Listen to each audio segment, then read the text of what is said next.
ಯೋಜನೆ ಮುಖಾಂತರ ನಾವು ಧರ್ಮಸ್ಥಳ ನೀರಿನ ಟ್ಯಾಂಕ್ ನಿಲ್ಲಿಸಿ ಅಲ್ಲಿ ನೀರಿನ ವ್ಯವಸ್ಥೆ ಮಾಡ್ಕೊಡ್ತಾ ಇದ್ದೇವೆ ನಮ್ಮ ಯೋಜನೆ ಮುಖಾಂತರ. ಯಾಕೆ ಇಷ್ಟು ಕಷ್ಟ ಆಗಿದೆ ಅಂದ್ರೆ ನಾವು ಬಳಸುವಂತ ನೀರಿನಲ್ಲಿ ಇವತ್ತು ಸ್ವಲ್ಪ ಏನ್ ಸಮಸ್ಯೆ ಆಗಿದೆ ಸ್ವಲ್ಪ ಎಷ್ಟು ಬೇಕು ಅಷ್ಟೇ ಬಳಸುವಂತದ್ದಿಲ್ಲ.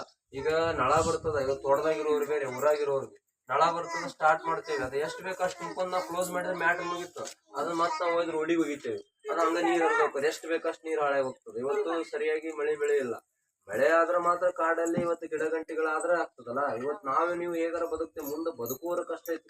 ಯಾಕಂದ್ರ ನೀರಿನ ಸಮಸ್ಯೆನೇ ಅಷ್ಟೇ ಐತಿ, ಅರ್ಥ ಮಾಡಿಕೊಳ್ರಿ ನೀವು. ಅದಕ್ಕೋಸ್ಕರ ನೀರನ್ನ ನೀವು ಎಲ್ಲರೂ ಉಳಿಸ್ಬೇಕಾಗ್ತದ. ಆದಷ್ಟು ಎಷ್ಟು ಬೇಕಷ್ಟು ಬಳಸ್ರಿ. ಇವತ್ತು ನಮ್ಮ ಯೋಜನೆ ಮುಖಾಂತರ ಅಲ್ಲಿ ಇರುವಂತ ಹೈದರಾಬಾದ್ ಕರ್ನಾಟಕ ಕಡೆ ಇರೋ ಸಮಸ್ಯೆ ಇಲ್ಲಿಲ್ಲ. ಈ ಇಡೀ ರಾಜ್ಯದಾಗ ಪುಣ್ಯವಂತರು ಯಾರು ಅಂದ್ರೆ ಬೆಳಗಾವದವರು. ಯಾಕಂದ್ರೆ ನಿಮಗಿರುವಷ್ಟು ನೀರಿನ ವ್ಯವಸ್ಥೆ ಮತ್ತೆ ಯಾರಿಗೂ ಇಲ್ಲ.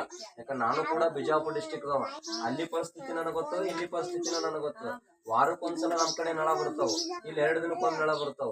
ಅಲ್ಲಿ ನಾವು 6 ಬ್ಯಾರಲ್ ತುಂಬ್ಕೊಂಡ್ ಇಟ್ಕೋತೀವಿ, ನೀವು ದಿನ 2 ದಿನಕ್ಕೊಮ್ಮೆ 6 ಬ್ಯಾರಲ್ ತುಂಬಿದ್ರೆ ನಡೀತದೆ.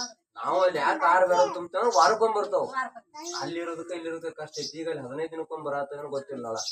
ಇಲ್ಲಿ ಈಗಾದ್ರೂ 2 ದಿನಕ್ಕೊಮ್ಮೆ ಬರ್ತಿರ್ತಾವ. ಆದ್ರೆ ಬೆಳಗಾವಿಯಲ್ಲಿ ಇರುವಂತ ನೀರಿನ ವ್ಯವಸ್ಥೆ ಬೇರೆ ಕಡೆ ಎಲ್ಲೇ ಇಲ್ಲ. ಇಲ್ಲಿ ರಾಜ್ಯದಾಗ ಈ ಕಡೆ ಉತ್ತರ ಕರ್ನಾಟಕ ಸಂಬಂಧಪಟ್ಟಂತೆ. ಅದಕ್ಕೋಸ್ಕರ ನೀರನ್ನು ಚೆನ್ನಾಗಿ ಬಳಸಿ, ಎಷ್ಟು ಬೇಕು ಅಷ್ಟೇ ಬಳಸಿ, ಸುಮ್ಮನೆ ಹಾಳು ಮಾಡಬಾರ್ದು.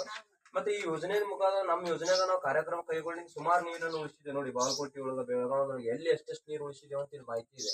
ಇಷ್ಟಿಷ್ಟು ನೀರನ್ನ ಉಳಿಸಿದ್ದೇವೆ, ಧಾರವಾಡದಾಗ ಉಳಿಸಿದ್ದೇವೆ. ಈಗ ನೋಡಿ ಬೆಳಗಾವದಾಗ ಹಾಯೆಸ್ಟ್ ನೀರು ಹಾಳು ಮಾಡ್ತಾರ ಅನ್ನೋ ಒಂದು ಕಾರಣಕ್ಕೋಸ್ಕರ 3 ಲಕ್ಷ ಲೀಟರ್ ನೀರು ಉಳಿಸಿದೆ ನಾವು ಜನರಿಗೆ ಮಾಹಿತಿ ಕೊಡ್ತಾರೆ. ಅದಕ್ಕೋಸ್ಕರ ನೀವು ಸ್ವಲ್ಪ ನೀರು ಉಳಿಸುವಂತ ಕೆಲಸ ಮಾಡ್ಬೇಕು. ಈ ತರ ಇಡ್ರಿ, ಈ ತರ ಇದ್ರಾಗ ಒಂದ್ ಬಿಡ್ರಿ.